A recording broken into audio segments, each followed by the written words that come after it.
개념이 어떻게 각인되느냐, 그러니까 자아 개념이 이렇게 중요한데 어떻게 각인되느냐를 보면은 자아 개념을 어떻게 긍정적으로 만들 수 있을 것인가 이런 것도 이해를 할 수가 있습니다.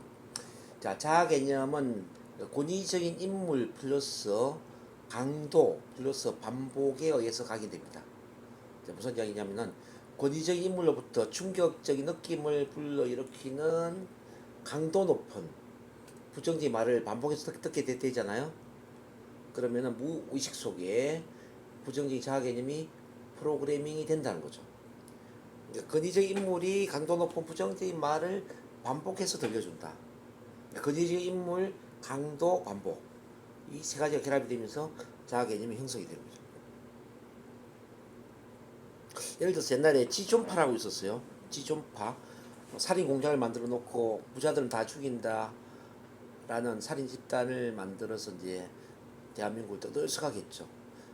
근데 거기 지존파의 두목에 해당되는 애가 이름이 기억이 안 나는데, 근데 애는 공부를 굉장히 잘했대요. 근데 이제 국민학교 1학년, 2학년, 3학년 때는 학급 반장까지 했거든요.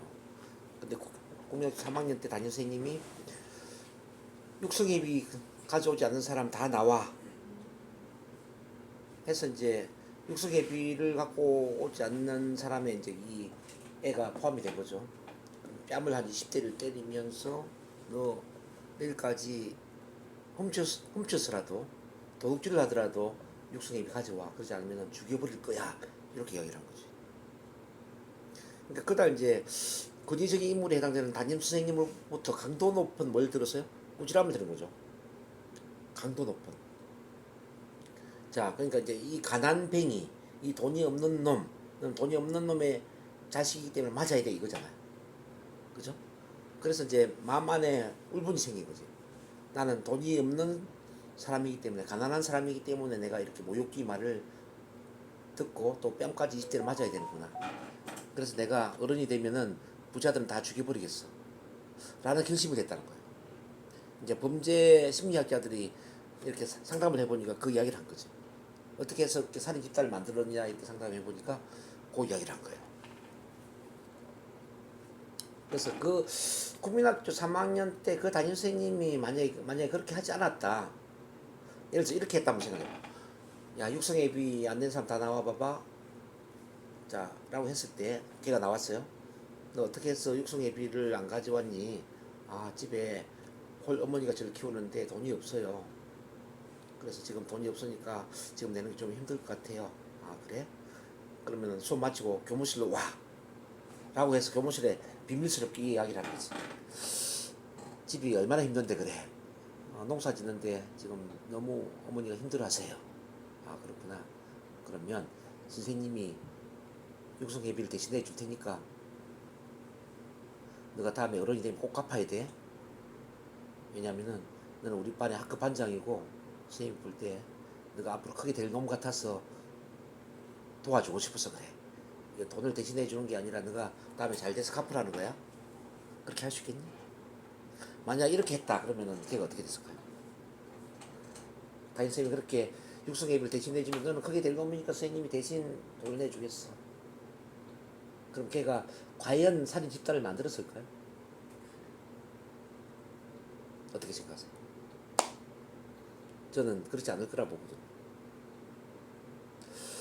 자, 그와 반대되는 이야기를 한번 해볼게요. 어느 국민학교 6학년의 어떤 학생이 집에 돈은 없는데 공부는 좀 잘하고 싶었어요. 근데 6학년이 되니까 이제 매주 시험을 치는 거예요. 그래서 성적이 좀 잘 나왔으면 좋겠다는 생각으로 이제 막 이 책상 위에 문제 놓을 만한 것에 대한 답을 써놓고 컨닝을 하는 거죠. 컨닝. 이게 이른바 부정행위를 한 거죠. 옛날에 부정행위 많이 했잖아요. 책상에 뭐 문제 놓을 법한 거 이거 써놓고 막 이렇게 내게 쓰는 부정행위를 하다가 걸린 거예요. 그래서 너 교무실로 와 이렇게 했어요. 자, 교무실 가면 이제 선생님한테 호되게 꾸지람 듣고 되게 얻어맞겠구나 이렇게 하고 이제 갔는데 그 선생님이 이렇게 이야기하는 거예요. 너 공부 잘하고 싶니? 예. 그러니까 그러면은 그렇게 부정행위를 하지 말고 컨닝하지 말고 선생님이 동화전가 하나 줄 테니까 이 동화전가에 설명이 잘 나와 있으니까 집에 가서 스스로 공부를 열심히 해가지고 시험 쳐. 그렇게 할 수 있겠어? 동화전가를 선물로 하나 준 거예요. 그래서 그 학생은 어땠을 거예요? 그 마음이 정말 감동적이겠죠. 그러니까 집에 가서 이제 동화전가 너무 좋은 거야. 그러니까 막 잠자기 전까지 항상 동화전가를 손에 놓지를 않는 거야. 밥을 먹을 때 동화전가를 보고 밥 먹고 나서 예를 들어서 소풀 뜯어 먹이고 막 그러고 시골에나 소풀 뜯어 먹일 때도 막 동화전가를 보고 막 집안 일을 하면서 동화전가를 보면서 집안 일을 하는 거야. 그러니까 걔가 공부를 잘했을까요, 못했을까요? 공부를 너무 잘했겠죠. 그 다음부터 계속 반에 1등, 2등을 하는 거야. 그러면서 이제 졸업할 때가 되었어요. 선생님이 그 학생을 불렀어. 너 이번에 반에 1등이기 때문에 교육감상을 받아야 되는데 교육감상을 받으면은 이런 사전 한 권 주거든. 사전. 그때 국어 사전, 영어 사전 이런 거 하나 줬어요. 사전 하나 주거든. 그거보다는 너가 장학상을 받으면은 그 중학교 입학금을 대주는데 장학상을 받는 게 좋지 않을까? 당연히 장학상을 받는 게 좋다고 했죠. 그래서 장학상을 준 거예요, 선생님이. 근데 나중에 알고 보니까 그 선생님 원래 장학상은 없었는데 그 선생님 자기 월급을 털어가지고 장학상을 만들어서 장학금을 입학을 할 수 있도록 장학금을 준 거죠. 그 학생은 그 선생님에 대해서 어떤 생각을 하게 되었을까요? 정말 감사한 마음 가졌겠죠. 그리고 중학교 들어가서 공부를 열심히 했을까요, 안 했을까요? 했겠죠. 그 사람이 바로 저예요. 그러니까 저는 이제 어쨌든 이렇게 이제 훌륭한 선생님을 만나면서 선생님으로부터 이렇게 권위적인 그 선생님으로부터 강도 높은 뭘 받았습니까? 강도 높은 꾸지람을 들었어요. 강도 높은 어떤 칭찬이나 긍정적인 기대의 말을 들었어요. 기대의 말을 들었지. 그럼 저희 자아 개념은 어떻게 됐을까요? 부정적으로 바뀌었을까요? 긍정적으로 바뀌었을까요? 긍정적으로 바뀌지. 그래서 만 18세 이전에 어떤 권위적인 인물이 강도 높은 칭찬, 기대의 말을 많이 하느냐, 자, 꾸지람이나 또는 마음에 상처를 주는 말을 많이 하느냐에 따라서 그 사람의 자아 개념은 180도로 달라질 수가 있다는 뜻입니다. 근데 이와 같이 일단 자아 개념이 프로그래밍이 되어버리면 마치 레코드판의 홈처럼 이 레코드판의 홈이 똑같은 노래를 연주를 하는 것처럼 똑같은 경험을 통해 자아 개념이 옳다는 걸 검증하려고 한다. 자, 예를 들어서 나는 축복받은 사람이다, 은총받은 사람이다 라는 자아 개념이 형성되잖아요. 그럼 그 은총받은 사람이라는 자아 개념이 형성이 되었기 때문에 계속 긍정적인 행동 쪽으로 가는 거죠. 근데 나는 몹쓸 놈이고 나는 쓸모없는 놈이고 나는 사고뭉치고 나는 해봐도 안 되는 놈이고 이렇게 나를 부정적으로 보는 자아 개념이 형성이 됐어. 그러면 그 부정적인 자아 개념에 맞게 행동하는 쪽으로 계속 프로그래밍이 된다는 얘기죠. 이렇게 자아 개념은 무서운 거예요.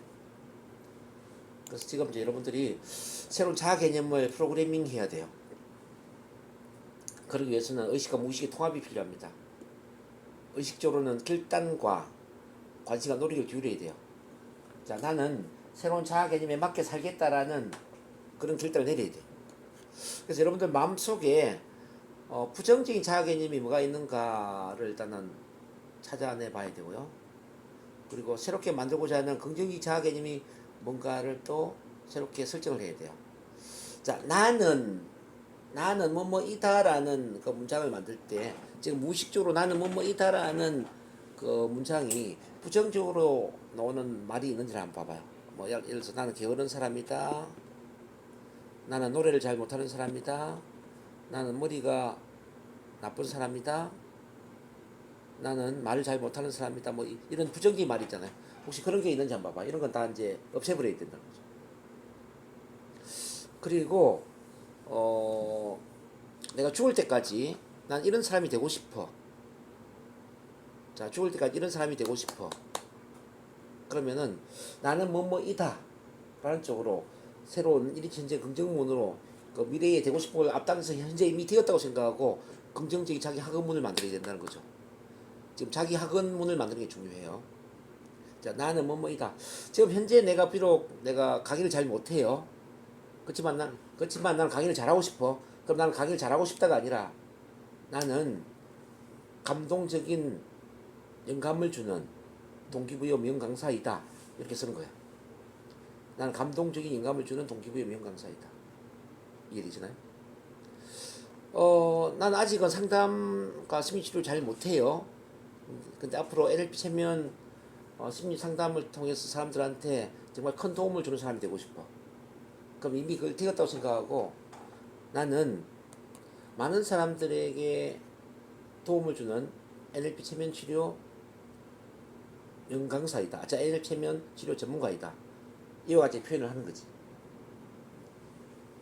이해되시나요?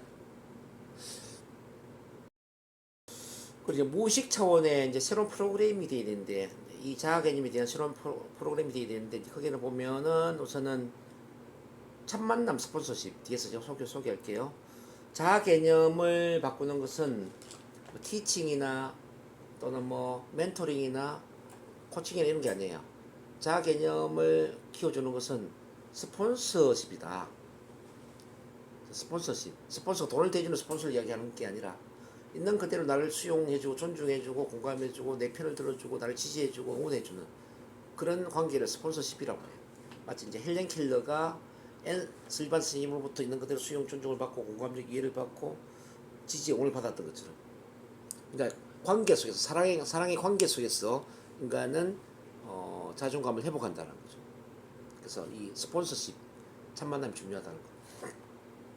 그 다음에 이제 심리치료 성공 프로그램이 중요합니다.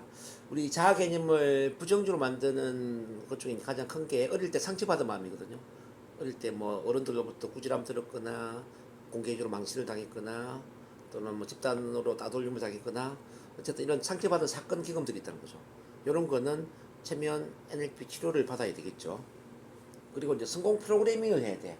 이거는 뭐냐면 내 5년, 10년 이후에 나의 미래의 모습을 미래에 맞추기로 항상 시각화를 하고 이미지 트레이닝을 하고 좀 전에 제가 이야기한 자기 체면을 통해서 체면 암시 훈련을 꾸준히 할 필요가 있다는 거죠. 이른바 자기 화근문을 만들어서 자기 체면 상태에 자기 화근문을 자기 목소리로 반복해서 듣는 연습을 해야 된다는 거죠. 유튜브에 들어가면 자기 화근 치면은 또 많은 게 나와 있어요. 뭐 참고하셔도 괜찮아요. 자, 그 다음에 자아정체성 강화 훈련 PMA, 이건 뭐 감사일기를 쓴다든지 자기 긍정 대화를 한다든지 또는 뭐 긍정문을 낭독한다든지 쭉 있죠. 뭐 그 이야기 하는 거예요. 자, 그렇게 해서 결국 이제 참 만남, 참 사랑, 참 자아로 가야 되거든요. 우리가 자아 개념이 긍정적으로 바뀌려면 우선 참 만남에 있어서 스피치 자아 개방을 하는 게 중요해요. 자, 상담에 있어서도 그렇고 우리가 스피치 훈련을 할 때도 그렇고 뭐 치료를 할 때도 마찬가지인데 우선은 100% 자아 개방을 하지 않으면은 변화가 일어날 수가 없다. 어떤 누군가에게는 온전히 나를 벌거숭이 상태로 보여줄 수가 있어야 된다는 거죠. 자, 좋은 것도 보여주고 부족한 것도 보여주고 아픔 상처도 보여주고 이렇게 있는 그대로 나를 보여주는 것들이 참 중요해요. 이제 그래서 이제 인간이 자아를 완전히 개방을 했을 때 온전히 사랑받잖아요. 그러면 그때부터는 자기다운 삶 쪽으로 간다는 거죠. 그 다음에 이제 이 심리 상담을 받아야 되죠. 심리 상담 또 치료를 받아야 되겠지. 그리고 나를 사랑하는 자아 강화 훈련을 해야 돼. 요게 되면 이제 참사랑 쪽으로 올라가는데요. 참사랑은 어떤 구조냐면 이제 자아의식. 첫 번째 자아의식이라는 게 생겨. 자아의식은 뭐냐면 나를 객관적으로 바라보는 마음이에요. 내 몸에서 떨어져 나가서 저 하늘 높이에서 나를 바라본다면 어떤 느낌일까요? 감정이 실릴까요? 실리지 않을까요? 실리지 않겠죠. 객관화된 나의 모습이겠죠. 객관화된 나의 모습은 좋은 것도 없고 싫은 것도 없는 거예요. 감정이 배제되니까. 이렇게 이제 내 몸에서 떨어져 나와 하늘에서 나를 바라보는 것처럼 객관적으로 나를 바라보는 그 마음을 키워야 돼. 이렇게 이제 객관적으로 나를 바라보는 자아의식이 생기면 나의 부족한 점을 용서하게 되죠. 문제도 용서하고 과거의 아픔 상처도 뭐 용서하고 뭐 창피한 것도 용서하고 용서를 하게 되겠죠. 용서를 하면 어떻습니까? 받아들일까요? 받아들이지 않을까요? 받아들이겠지. 용서하게 되면 자기를 받아들여. 나의 단점, 나의 아픔, 상처 다 받아들일 수가 있어요. 이 자기를 있는 것들 받아들여야만 자기 사랑을 한다는 거죠. 온전히 자기 사랑을 한다는 거죠. 여기서 자기 사랑이라는 것은 좋은 것만 사랑하는 게 아니라 부족한 것도 사랑하고 장점도 사랑하고 단점도 사랑하고 성공도 사랑하고 실패도 사랑하고 모든 온전히 있는 것을 사랑하는 이 상태를 자기 사랑이라고 이야기하는 겁니다. 이렇게 자기 사랑 단계로 갔을 때 참 사랑 단계가 된 거죠. 참 사랑 있는 그대로 나를 받아들이고 사랑하는 상태. 이게 이제 바로 참 사랑이라고 볼 수 있는 겁니다. 자, 이 참 사랑이 되면은 그 다음 단계는 이제 참 자아로 올라가는데 참 자아의 첫 번째는 모든 걸 자기가 책임지는 단계예요. 자기 책임은 다른 말로 하면은 이유 변명을 버리는 거죠. 누구 때문에 힘들었어. 어떤 과거의 사건 경험 때문에 힘들었어가 아니라 오히려 이제 그거 덕분에 자, 그 과거의 경험 덕분에 또는 그 사람 덕분에 이렇게 감사할 일이 많이 생겼어. 이렇게 내가 좋은 일을 많이 할 수 있어. 이렇게 이제 바뀌는 거죠. 책임은 어떤 사건 경험에 대해서 이유 변명이 되지 않는 것이다. 자, 어차피 과거에 일어난 일은 우리가 어쩔 수 없는 일이잖아요. 흘러간 물로 물레방아를 돌릴 수 없는 것처럼 엎질러진 물을 주워 담을 수 없는 것처럼 과거에 일어난 일은 어쩔 수 없는 것이다 말이죠. 그래서 그런 거는 이렇게 생각을 해야죠. 그 일어난 그 사건 경험 덕분에 앞으로 잘 될 수 있는 것은 뭔가, 더 잘할 수 있는 것은 무엇인가를 이제 생각하게 되면은 우리가 책임을 지는 겁니다. 그래서 과거라는 것은 이유 변명을 대고 원망하고 분노하고 억울해하고 후회를 하라고 있는 게 아니라 과거라는 것은 자, 배움과 교훈을 얻는 과정입니다. 과거의 어떤 사건 경험을 통해서 배우고 교훈을 얻어서 그 배움과 교훈을 미래의 더 큰 어떤 비전이나 목표를 위한 미끄럼, 이른바 자원으로 활용할 수 있을 때 과거는 빛이 나는 거죠. 이렇게 이제 모든 걸 책임지게 되면은 정체성이 확립이 돼요. 나는 누구인가? 내 삶의 목적은 뭔가? 내가 죽을 때까지 무엇을 이루어야 하는가? 나는 어떤 방향으로 가야 되는가? 내가 어떤 능력을 갖춰야 되는가? 이렇게 이제 자기 자신에 대한 정체성이 확립이 되겠죠. 그러면 사명 발견을 하게 되고요. 그럼 사명 발견을 하게 되면 자아 실현을 하겠죠. 그렇게 해서 이제 참 자아로 가는 겁니다. 참 만남, 참 사랑, 참 자아. 이해되겠죠?